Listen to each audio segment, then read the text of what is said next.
Welcome back, everyone. I am so pumped to have you here for this explainer today because we are tackling something absolutely foundational. Whether you're grinding away at your CCNA, diving headfirst into cybersecurity, or you're a software dev wanting to grasp how the digital world actually talks, you are in the perfect place. We're going straight to the very top of the OSI model, Layer 7. Okay, let's dive into this. Have you ever actually stopped to think about what happens the exact second you hit send on a WhatsApp message, or when you punch a URL into your browser? I mean, it feels instant, right? Kind of like magic. But behind that incredibly simple, everyday action is this invisible, wild machinery working seamlessly to translate your human intention into a language the entire global internet can understand. So here's our game plan for this explainer. We'll start with the OSI application layer itself.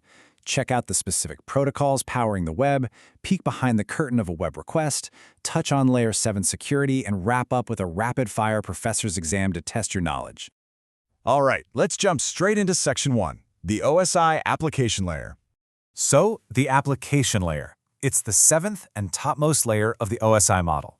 Basically, this is the layer that sits closest to you, the user. It acts as this ultimate communication bridge between the software you're actively using and the underlying network services. But hey, I want to make a really vital distinction right off the bat here. Layer 7 is not the actual application itself. It's just the set of rules that lets your application ask the network for a favor. You know, the absolute best way to visualize this is with a restaurant analogy. Think of Layer 7 like being a customer ordering from a waiter. You look at the menu and you just say, hey, bring me a burger. That's your data request. The waiter takes that order back to the kitchen. You don't need to know how the chef cooks it, what pans they're using, or how they manage the pantry. The application layer just handles your request and brings you the result, totally shielding you from the insane complexity of the network's kitchen underneath. Now, what's really interesting about this is how it busts probably the most common misconception out there. Seriously, this is a trap that catches so many students on their exams. The myth is that your web browser, like Chrome, Safari, whatever, is Layer 7. No way, that's factually incorrect. Chrome is simply a software application. But when Chrome needs to fetch a web page, it uses HTTP or HTTPS. And those protocols, those are what actually operate at Layer 7. Moving right along, Section 2. Protocols powering the web. If you are studying for a networking exam right now, honestly, take a screenshot of this. This table is absolute gold. Up at Layer 7, everything runs on these specific protocols, and they're assigned specific logical doors, which we call ports, to route traffic to the right place. You've got HTTP using port 80 for basic web access, while its secure sibling HTTPS uses port 44.3. Then there's DNS on port 53, which is a total lifesaver. It translates human-readable website names into machine IP addresses. FTP handles file transfers on 20 and 21. SSH gives you a secure remote connection on port 22. And SMTP? That handles sending your emails on ports 25 or 587. And that brings us to email, which brilliantly illustrates another heavily tested exam concept, the difference in how we actually retrieve those messages. SMTP sends the mail out, sure, but to retrieve it, we use either POP3 or IMAP. POP3 is kind of old school. It essentially downloads your emails to one single device and then usually deletes them from the server. IMAP, on the other hand, is what we all rely on today. It synchronizes everything across your phone, your laptop, your tablet, keeping the master copy safely up on the server. Let's keep the momentum going with Section 3, behind a web request. Okay, let's walk step by step through the exact sequence of events that happens in literally a fraction of a second. First, you type a URL into your browser. Boom, instantly. DNS kicks in to resolve that domain name into a target IP address. Once the browser knows where it's going, it generates an HTTP or HTTPS request. That request then gets handed down through all the other alternate underlying OSI layers to be transported across the physical internet. Finally, the destination server gets it, processes the whole thing, and fires the web page back up through that exact same process. This downward journey through the OSI layers, we call that encapsulation. Think of it like wrapping a present in layers of boxes. Up at the application layer, your request is just considered data. As it moves down to the transport layer, it gets chopped into a segment and slaps on a TCP or UDP header. Down at the network layer, it becomes a packet with an IP address header. At the data link layer, it turns into a frame with a MAC address. And finally, down at the physical layer, the whole shebang is translated into raw bits, just ones and zeros zooming across copper wires, fiber optics, or Wi-Fi radio waves. Which brings us to a massively important topic, Section 4, Application layer security. So here is the absolutely crucial point to remember. Because this layer interacts directly with user inputs, the text boxes you type in or the links you click, it is a prime target for exploits.